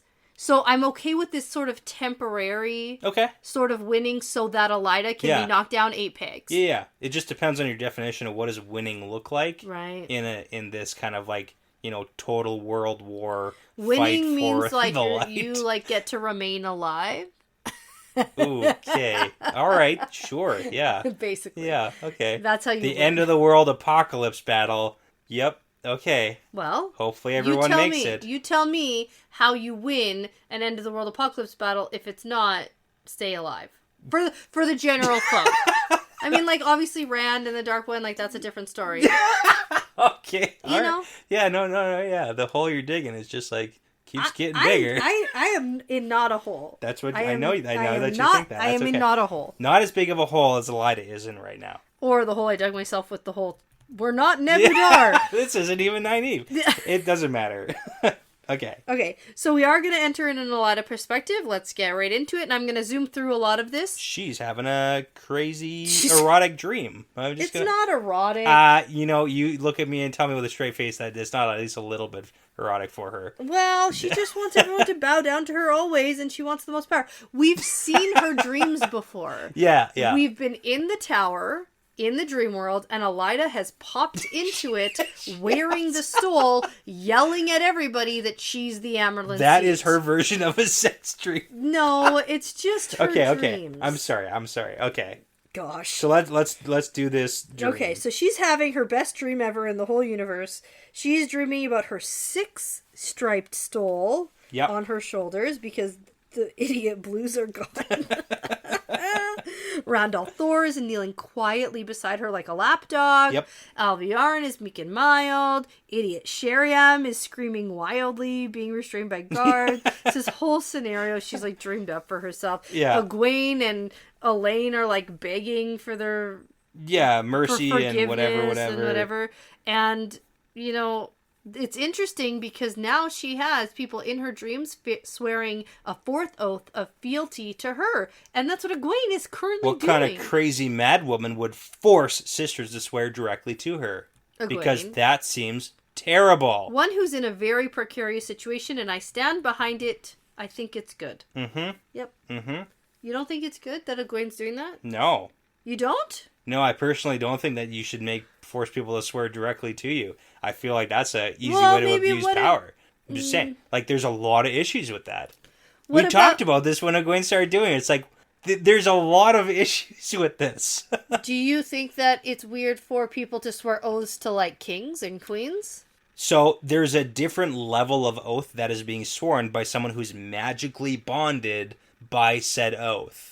There's a difference between giving loyalty to someone and being magically bonded to be forced to do what that person says. To be fair, no one who has given their oath to Egwene has been magically bonded to it. It's also just verbal. There's no rod involved as of yet. That's the thing. Yeah, I know. But to be fair, for all honesty, if there was a rod there, that rod would be being used. Maybe. The first 2 volunteered to do it. You know, and that's, so, there, I mean, okay. And it gave Egwene the idea. And, you know, I'm kind of for it. Yeah. Because she needs to know who's on her side and what's going on. Yeah. And she can't have sneak liar cheaters. I get it. I get what you're saying. This is a complicated topic, and this is also a world where I think it only becomes a complicated topic when the oath rod and like magically swearing is involved, and that's not the case yet. So we'll talk about it if and when that becomes an issue. Fair. Okay, so now Elaida is rudely woken up by Alviarin, like shaking her awake. Yes. Alviarin is here in the middle of the night. Yep. To tell Elaida that Kolaravar. What's her... I don't even know how it's pronounced, but it's not that. Kovarla? I want to say Kolavir. Yeah, it's not that. She's dead. She hung herself. She died. Yeah, she's dead. Kovarla. That's probably it. Yeah. Not what I said. The Dumais Wells survivor lady. Who we've never heard of before, right? No, I've literally never seen this name. And that's the problem, is because she's like some middle of the pack Aes Sedai who's not important. One of the 39 that we she's never one heard of. And one of like the 12 who returns who's not important at all. That's the point, is that we don't know who the F she is because she doesn't matter. Yeah. And that's problem. Why Elaida's pissed off. I love Alviarin's tactic of waking Elaida up in the middle of the night to, like, super throw her off. Yes. She doesn't know, like, what's going on. She's disoriented, whatever. Yeah. Like, you wake me up, so it's like I barely know what's happening. And it seems like... Oh, Elaida, she literally just showed up, so I'm telling you now. But we find out, like... Not even at all true. No. This is all tactic. Yeah. And I like it. I like this tactic. It's just really speaking to how in the dark Elaida is about everything. Well, that's because she's terrible. She's a terrible leader. Yeah, she is. She's the worst. Yeah. So, now, Kovarla... Oh, this is a terrible name. Has returned from Kyrian. And Elaida's like, what? Where's Galena? Because, it's time to drop the news to Elaida about the disaster that is Dumais Wells. Yeah. Alviarin says Galena's probably dead or a prisoner. You never know. And I'm thinking, I don't know, where is Galena? I'm still curious about that one myself. Well, she's dead or she's a prisoner. Yeah. Rand will find her if she's alive. Ooh. And that will be another discussion that we have to have. Yeah. So now... We go into the whole story of the battle, the hordes of Aiel women channeling, and Rand escaping. Elaida goes to her sitting room, starts knitting, because that calms her nerves and keeps her focused, even though she doesn't listen to most of the things that are being told to her. Yes. She doesn't think that any of it's, like, important. I don't know. Why aren't you... Like, this seems pretty important, Elaida. Yeah. No. And, well, she's in her own head about everything, too. She's not a good leader. No, she's missing, like, half the story. And she also hates Alviarin, so she's still, like, not listening thinking for that about reason, that, too. Whatever. So she talks directly to... Kovarla. Yeah. Because she's out in, like, the sitting room, I think so after every time leave, I wrote this name in my notes, it's spelled differently. I don't actually know how it's spelled in my... I just double checked. Just Kovarla. Okay, not Korvala, because that's Kovarla. what this one says. That's okay. Yeah, you know what? It's okay. And it's also funny, just for the record, that the two Red sisters that Elaida really wants to talk to, which is Galena and Katarine, are both Red Blacks. Oh, yes, they are. Because Like, Katarine was like the sitter or something, right? Or like the head Galena's the head of the Reds. Oh, Galena is. Of the Red Ajah.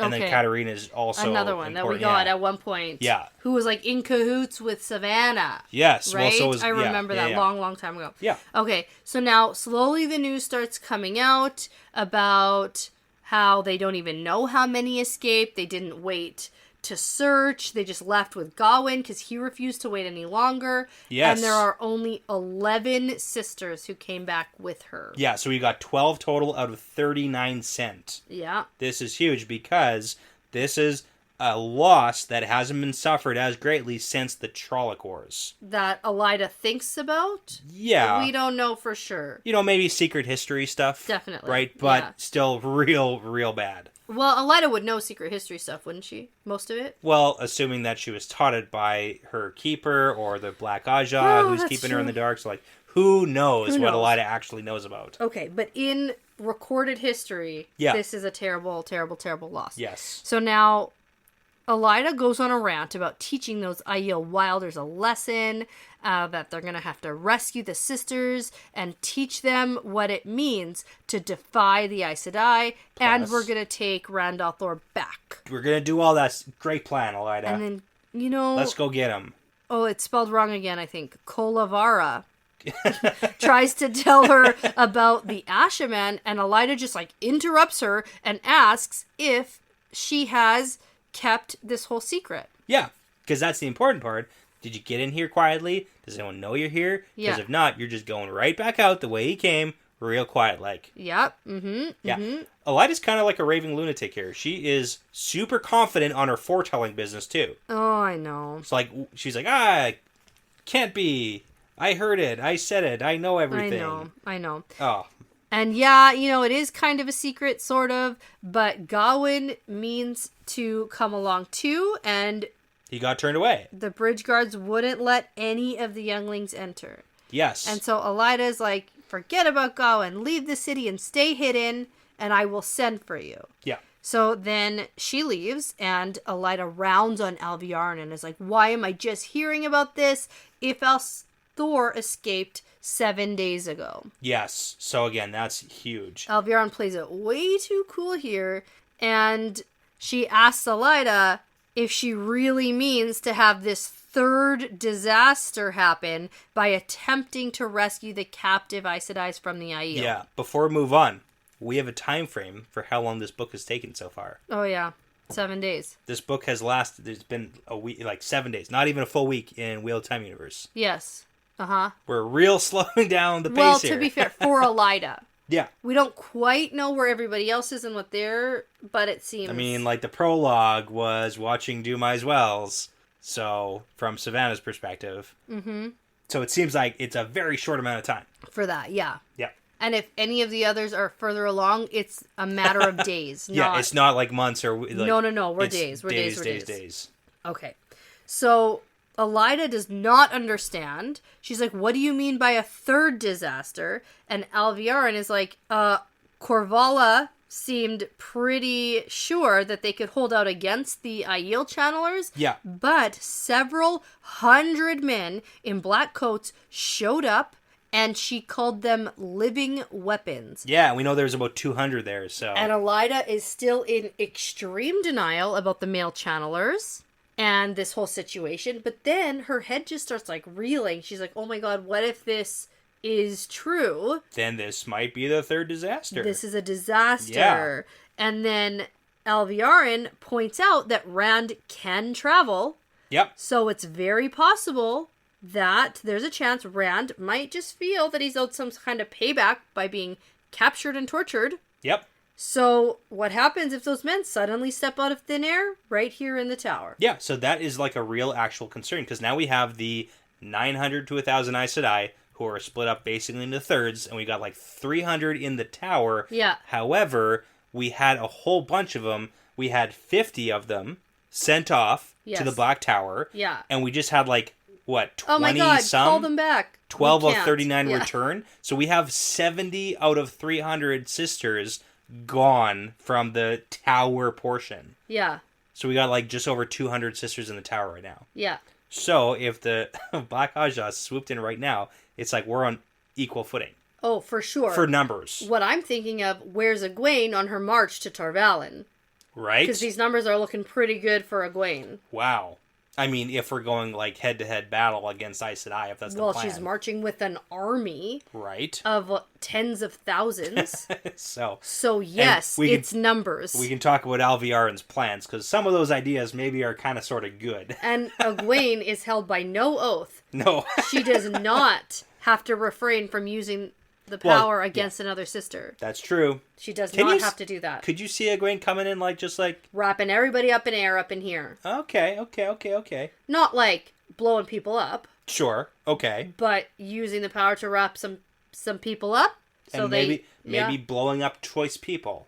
Maybe like Elaida. I actually can't see that. Not yet. No, not yet. Not that cold? Not quite. Okay. I can see Rand at the Black Tower popping in and blowing everybody up. For sure. And I was like, do it. Do it. Why not? Just like clear out the tower and be like, hey, Egwene. The entire kin should just come in and take over the White Tower. Because they could. All the Aes Sedai need to go. I mean, if we're talking about like circles and how many channelers you need to overtake the tower. Well, the rebel Aes Sedai just gained almost like 1,800 channelers. So I mean, there's power in numbers here. There is, yeah. I know. If we could coordinate that sort of like, Okay, let's get back to this though. So Alviarin keeps talking, and she says she doesn't think the male channelers are actually going to attack the tower, because if they were going to, they probably would have already. Which is fair. Yeah.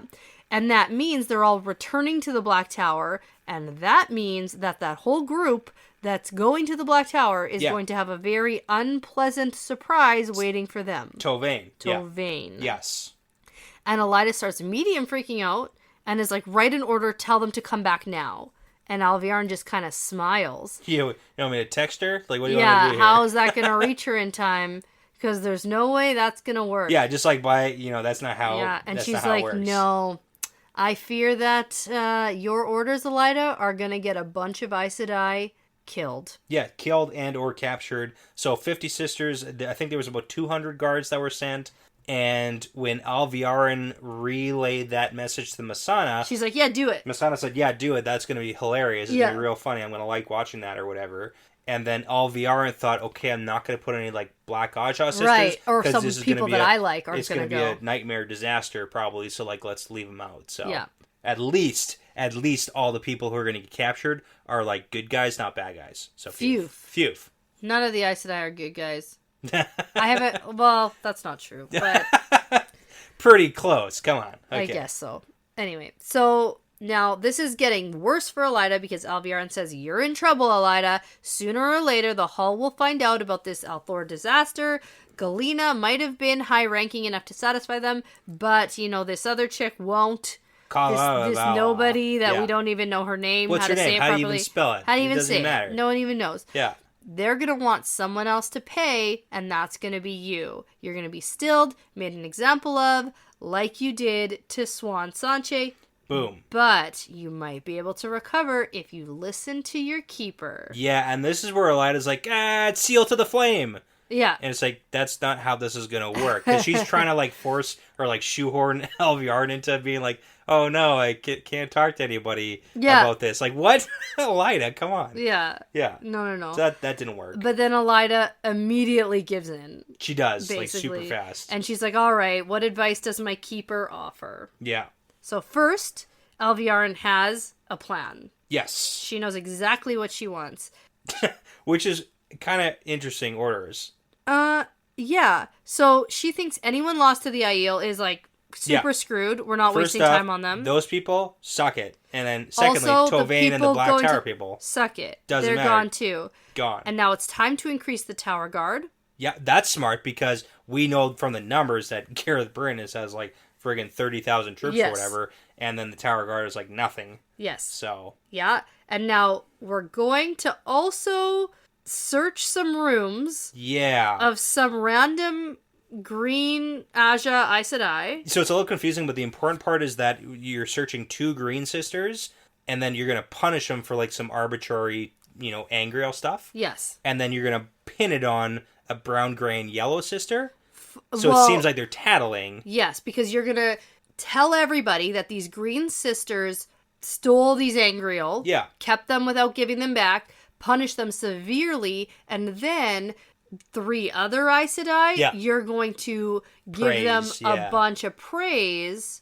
So it's going to look like it's related. Yes, exactly. So you're really just like pitting the Ajahs against each other. And Elaida's like, why are you doing this? Yeah.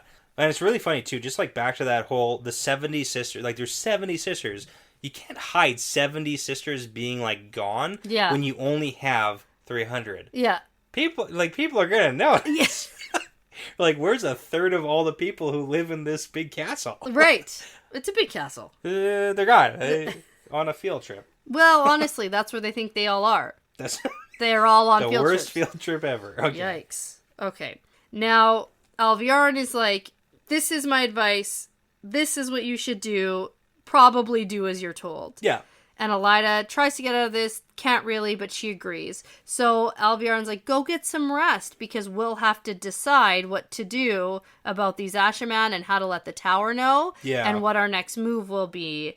And then Alviarin leaves. And even Alviarin saying we, but it's really like, okay, It's clearly, I'm the captain now. I'm the captain now. See, I was going to make that joke last time with Elayne and the sisters, because Elayne was like, I'm the captain now. But equally applicable to Alviarin looking at Elaida. I'm the captain now. I'm the captain now. So Elaida is left alone, realizing what just happened. She thinks, oh my god, this can't be happening, not to me. She thinks about her foretelling. It had been so clear. It for sure spoke of her triumph. And then she backflips her brain does manages to convince herself that even though Alviarin seems to have a small win here, she will come out on top and things are coming up Millhouse. Right? It's like, I don't know how she went from like the worst disaster ever to being like, actually, this is perfectly okay. And it's going to be fine. Like, what confidence? Good. You know what? I'm going to make Alviarin pay. She's going to envy Galena, dead or alive. Yeah, like, okay, Elaida. Yeah. So, she's delusional. Are you calling it like Elaida is regaining power? No. Or is this basically the end of Elaida? And we can chat about it in the next couple perspectives here, because we get two back-to-back right here. We do. Where the tower is very confused and divided and split. We saw that before with the back-to-back Elaida Alviarin perspectives last time. Yeah. Where the tower is staying away from Elaida. Nobody likes her. She's going crazy. Yeah. So, okay. I wonder how her building is going. Yeah, her palace. Yeah. Medium. You think medium it's like, at best, probably. It's been like 7 days. Oh, that's true. And since we saw her, it's probably been less. It's not been a long... So, like, not a lot of work is done yet. You're right. Yeah. Mm-hmm. All right. Maybe halfway. I'm not sure how buildings are made. I don't know. You know what I'm going to have to do? I have to go back and read her foretelling. Okay. Yeah. I'm going to do that. Okay. Because I'm not even quite sure. Something about, like, the Amerlin being It was very good. vague. And it was like, well, there's another the Amerlin right now. Could be another one, so, We'll see. Now, perspective change. Yep. Into Alviarin's perspective. Very just short. after she left Elaida. Similar to before, after we left them chatting last time. Yeah. She's left Elaida. She thinks about how she expected Elaida to put up more of a fight, and she's not even, like, nervous now. Yeah. So that one really good. Yeah, her plan is in motion. She doesn't even have to worry about anything. There have been 5 Ajahs that have already talked to her about Rand. And there's only 6 Ajahs right now in the tower. I know. And so the fact that people already know and are they're talking about Colavir being deposed, like... Not Colavir. Yeah. They're talking... The Ajahs already know about, like, the deposing of Colavir, too. Robert Jordan should not have named this random Aes Sedai Colavarla. Carvarla. It's different than Colavir. Why can't you tell the difference? I really thought that that's who they were talking about. Yeah. Getting rid of that anyway. Yeah, no. The deposing of Colavir in That's the dead one, yeah. Okay. Yeah, it doesn't seem like people know she's dead, but they know she was They deposed. know that she was the queen for like 3 days. Yeah. But... She's not anymore. Elaida doesn't know about any of this. Alviarin is sure that the sisters heading to the Black Tower are going to be just crushed. And as long as something crazy doesn't happen, like the rebels showing up at the gates tomorrow, Elaida's going to be gone in a few weeks. Now, if that's not foretelling, I don't know what is. And now I don't think it's tomorrow. Okay. Because it's going to take Egwene more than 7 days to, march to... Yeah, sure. But, like... We know she's on the way here. No, I know. But, like, come on, soon. Okay. Egwene easily could be derailed. This book? No. Okay, next book? Yeah. Okay. Yeah. Yep. Yeah. It easily could be Egwene and crew getting derailed. They haven't even got to Andor yet, and they were just talking about how it's difficult. That's true. It's going to be difficult for them to cross through Andor. Yeah, that's true. They've already talked about that, so very easily they could not make it to Tar Valon. Yeah. And so I think that something like this is like, oh yeah, this is happening. Yeah, okay. Maybe not today. Maybe not tomorrow. But maybe the next day. Maybe not. Maybe a little while from now. But soon, and probably. And I do think Elaida is going to be gone. Yeah, I mean, things really don't look so hot for her right now because, Alviarin is the head of the Black Ajah. She's got Masana in her corner. Elaida doesn't know what the hell's going on. No. Ever, so. No, she has no clue. Yikes, okay. Yeah, okay, so that is going to wrap up this Alviarin perspective. We're going to jump into the next one now, and we're not going far. Yeah, we're not. We're staying in the tower, but we got a new one. Yeah, this is sort of new. Yeah, someone in the Discord just said we don't have to worry about the C names, it's the S names. Yeah. And guess which perspective we're jumping into. Well, here's the thing, we technically know this name already. Yeah? How do you think this name is pronounced? Seane. Yeah, you're right. Yeah. Oh, how do you know that? Well, I listen to the audiobook. Oh. Yeah. When do you listen to the audiobook? Oh, always.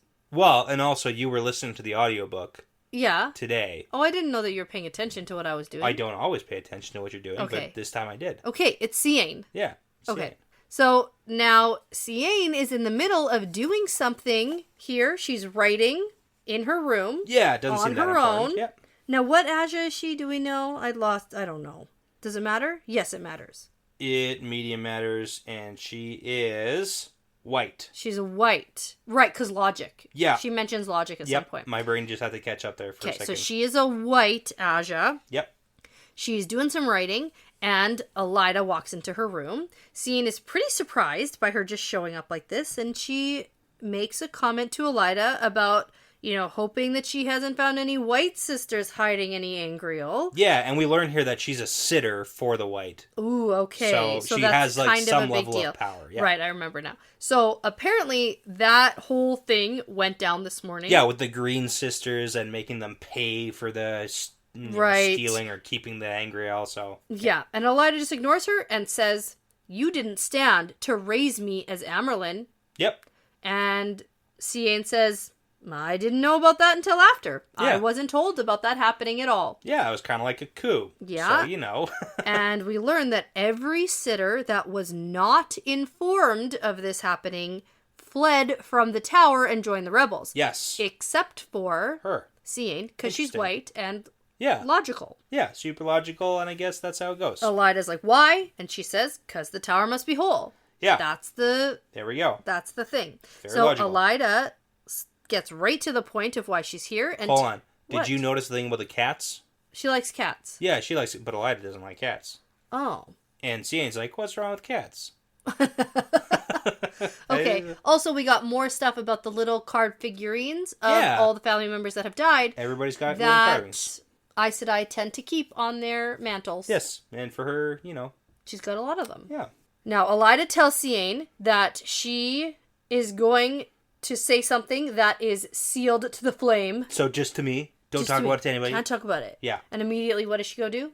Talk about it. Exactly. Yeah. Immediately. But Elaida really emphasizes that if the wrong ear hears this, it might mean death or disaster for the whole tower. And then Elaida starts to monologue about treason and how Siuan and Lyanna were allowed and helped to escape. Yep. And how only a sister or sisters could have made that happen. Well, we know that's not true. No. Because who helped her? The kitchen lady. Oh my goodness. And Min. The kitchen lady. Laris. She has a new title. Mistress of the Kitchens. Yes, that was the new title. That was the new title that she attained right before Siuan was deposed. I didn't realize this was what trivia. Okay. It's important that you know Laris, the cook. know Laris. Okay. And Mistress Min. Of the Kitchens. And Min. And Gawain. And Gawain, sort of. He hurt more than he helped. Yeah. Okay. Now, I don't know if Elaida fully actually believes this, or if her plan is just sort of like, say something that might possibly be true. Yeah, so I don't like to give Elaida credit for being, like, smart and, super deceptive. This is kind of smart and deceptive. She's, like, trying here. She's trying to pin Alviarin as a Black Ajah, which is true. It's true. So it's like she's getting the right result for the wrong reasons. So right. Does it still... Because she specifically says everybody must be looked into. Yeah. And I'm coming to you because you're white and you're logical and you are going to help me with this investigation. Here's a bad analogy. Like on a math test or whatever, and you do all your formulas wrong, but you get the right answer. Yeah. And then your teacher's like, well, he got the answer right, so technically it's right. No, but I had a math teacher who gave points for the work. I had the teacher who gave points for the work, even if you got the question wrong. Yeah. You would get points if you showed your work. Yeah. That's what I'm talking about. But that's the thing. It's like if you do the wrong work, but you get the right answer, technically it's the right answer, which is the thing. Uh-huh. So that's what Elaida's doing right now. Yeah, okay. She's getting the right answer with the wrong formula. It's like half right. Yeah. She started right and then like... You're like, what did you do here? And you really circled back. Yeah. And got the right answer by accident. And also because like Seane is kind of like maybe assuming too much. All right. I feel like you're giving Elaida tons of credit and points for being super sneaky. Some credit here. She's trying to be sneaky. She's trying. She is, yeah. She's going behind Alviarin's back, even though Alviarin is the one who's, like, threatening her. Yeah. She's, like, trying. I know. I don't like Elaida, and... You're just playing so much defense for her. I just think that she's not a moron. And she did carry out some of... Like, she is in the position she's in, not because she's, like, stupid. She's crazy. Sure. But she's not, like, dumb. Sure. I get what you're saying. Okay. I get it. All right. Anyway, so there's an investigation that needs to be carried out. Basically, find someone who's a Black Ajah, except she doesn't say the words. Yes. Basically. And follow the trail of treason, no matter where it leads, or how high, even to the keeper. Even the keeper. Wink, even the wink, keeper. Wink, wink. The keeper. Check Wink, her out first. And whatever you find, bring it to me only. Yes. And so Elaida leaves, and Seane sits down to think about this.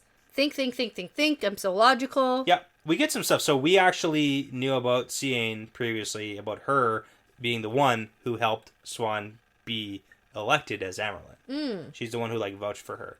We knew that beforehand. Okay. Yeah. I don't remember any of that. That's okay.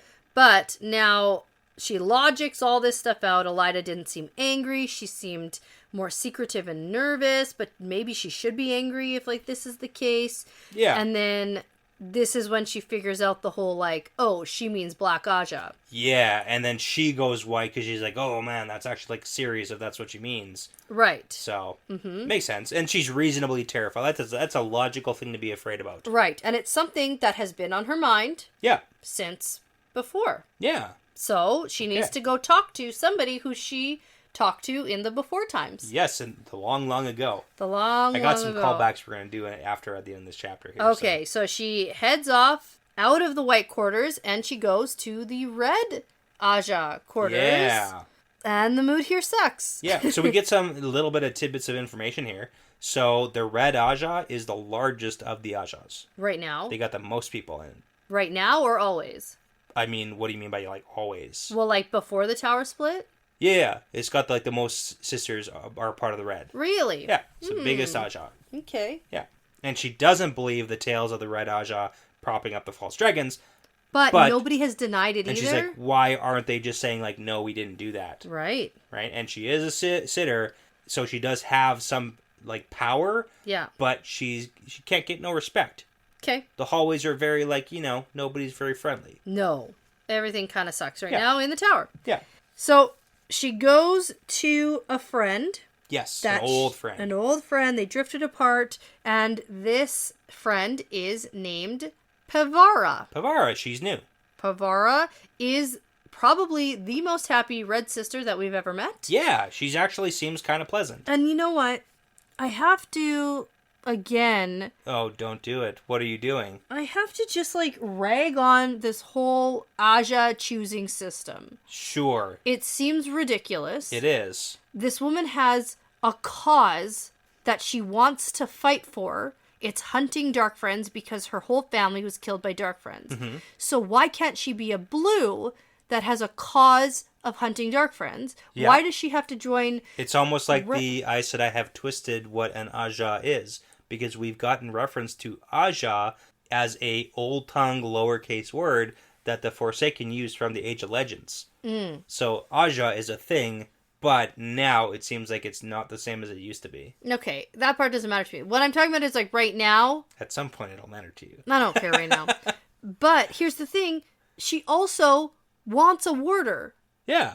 But she can't have one? No. It's against rules. Yeah. I thought it was just like they don't like it, so they choose not to have one. Yeah, no, you're not allowed to. It's against red rules. She can't have one. So, like, why did she choose red? Yeah. She doesn't. Well, we know why she chose red. She doesn't want to hunt down men who can channel. She thought it's the best way for her to find dark friends. But, like, literally just go be a blue and leave the tower for 20 years. So here's the thing. Maybe picking your profession at, like, fucking 25 isn't always the best idea, because you might want to change later in life. And with their system, you don't really get to. Unless dumb. It's dumb. You get stilled and then healed, and then they're like, okay, you can pick a new one if you want to. Yeah. And then only 50% of those people pick a new one. So. Right, statistically speaking. Anyways.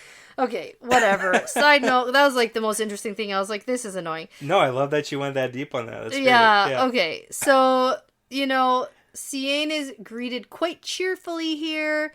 And they do a whole bunch of catching up and apologize for drifting apart, and, like, it's a whole thing. Yeah, it's like, oh, man, like, I had to stick with my Ajah, and she was like, yeah, you're young. It's been literally 100 years, but...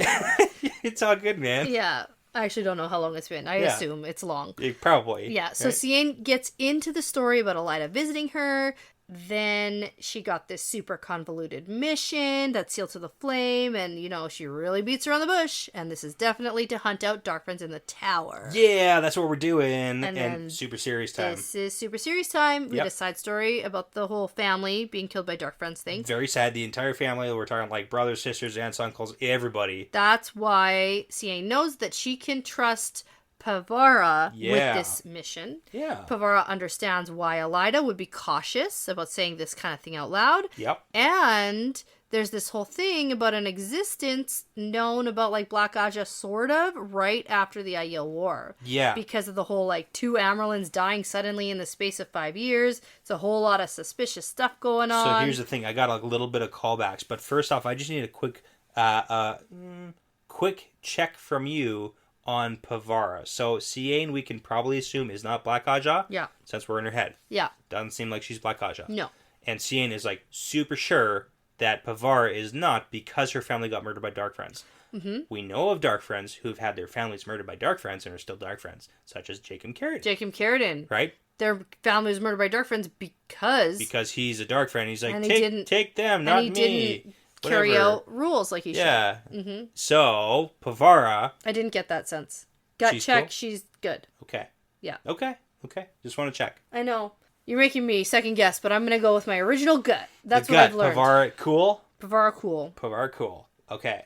Cool as she can be, being a Red Ajah. Yes. Right? So, quick backtrack info on this whole funky business that happened right after the Aiel War. Because we did get that 2 Amyrlins died suddenly in the space of 5 years, and a whole lot of sisters died in those years too, and the implication is that the Black Ajah had a hand in that, maybe. But here's the thing. So, we had, 20 years ago, during the Aiel War, we had the Amyrlin Tamara Ospenia, who was murdered by Jarna, who's the head of the Black Ajah. So, she was the head of the Black Ajah before Alviarin took over. Okay. And that head of the Black Ajah murdered the Amyrlin during the Aiel War.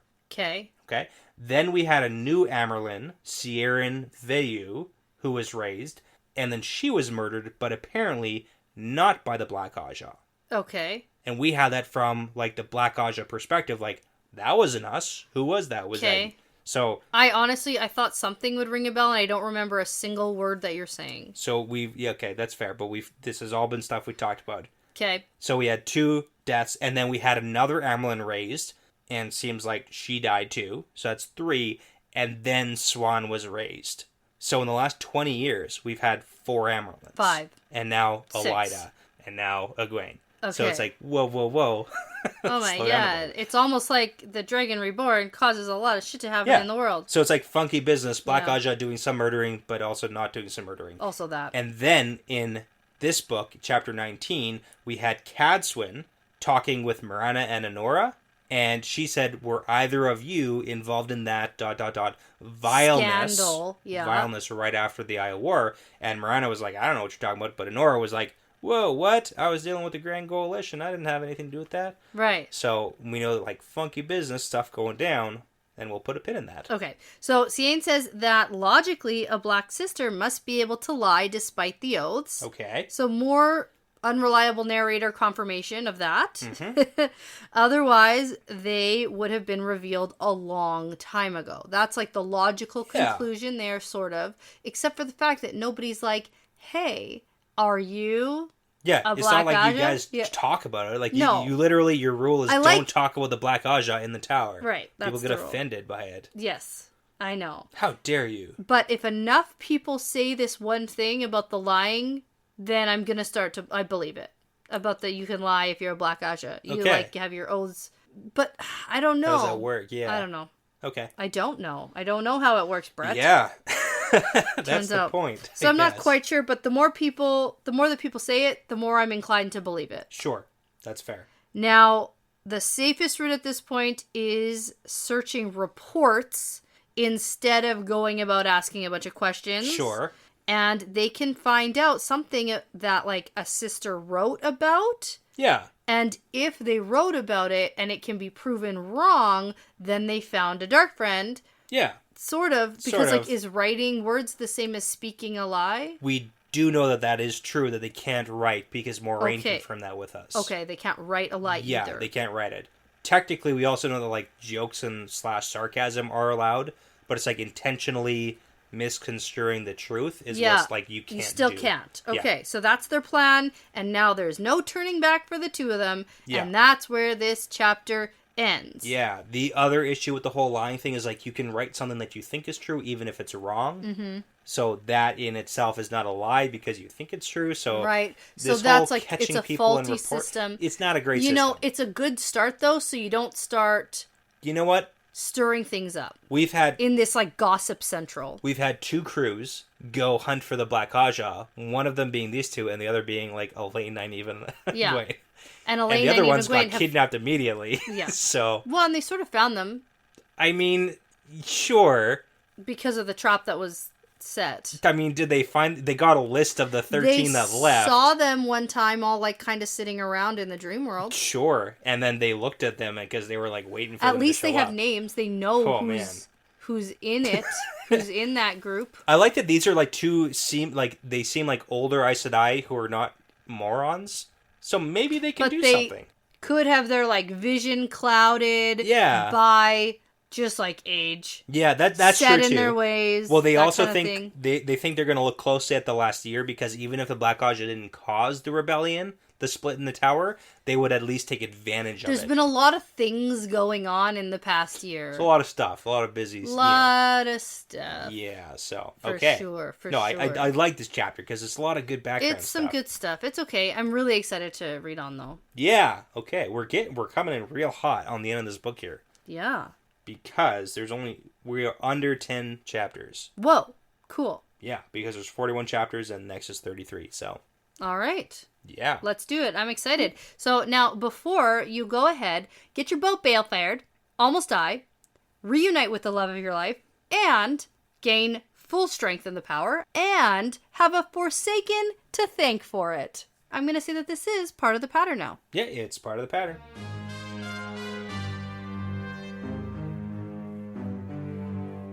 Thanks so much for listening, everyone. The Wheel Weaves is hosted by Dani and Brett, edited by Dani, produced by Dani and Brett, with Essen, Passion Socks, Mozyme, Moltude, Benjamin, Michelle O'Brien, Jamie Young, Cody Fouts, Megan Smiley, Jonathan Reese, Vince Lewick, and Margaret, with music by Audionautics. If you are interested in supporting us and the podcast, and also getting some really cool exclusive merch and access to early episodes and bonus episodes, you can check out our Patreon at patreon.com/thewheelweavespodcast. For general information about our show and us, like how to send us shot glasses, how to join our Discord, how to get in touch with us, things like that, for all things The Wheel Weaves, you can go to thewheelweavespodcast.com. Please be sure to give us that 5-star review because it really does make a huge difference. And tell a friend about us because referrals really are the best compliment. Thanks again for listening because this really is part of the pattern now.